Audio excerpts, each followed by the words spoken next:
સોના ચાંદીના ભાવમાં ગત અઠવાડિયે ચાલી રહેલી તેજી આજે પણ યથાવત જોવા મળી રહી છે। આજે 1 માર્ચ અને મહિનાનો પહેલો દિવસ। આજના દિવસે ફરી એકવાર સોના અને ચાંદીના ભાવમાં ફરી વધારો થયો છે। એ પહેલા ગત અઠવાડિયાની વાત કરી દઈએ તો ગત અઠવાડિયે કારોબારી દિવસોમાં 24 કેરેટ સોનાના ભાવમાં અંદાજિત 9,430 રૂપિયાનો વધારો થયો હતો અને 22 કેરેટમાં 8,550 રૂપિયાનો વધારો નોંધાયો છે। જો કે આ બાબતમાં ચાંદી પણ પાછળ નથી। ગત અઠવાડિયે ચાંદીના ભાવમાં 20,000 રૂપિયા જેટલો વધારો નોંધાયો છે।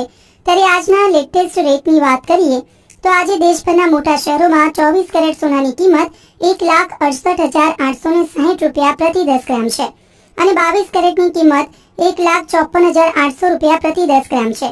સૌથી છેલ્લે ચાંદીનો ભાવ પણ જણાવી દઈએ તો આજના દિવસે ચાંદીના ભાવમાં વધારાની સાથે હવેનો ભાવ 2,95,100 રૂપિયા પ્રતિ કિલોની આસપાસ પહોંચી ગયો છે। એટલે કહી શકાય કે સોના અને ચાંદીની ખરીદી કરનારા લોકો માટે ફરી એક વખત વિચારવાનો સમય આવી ગયો છે।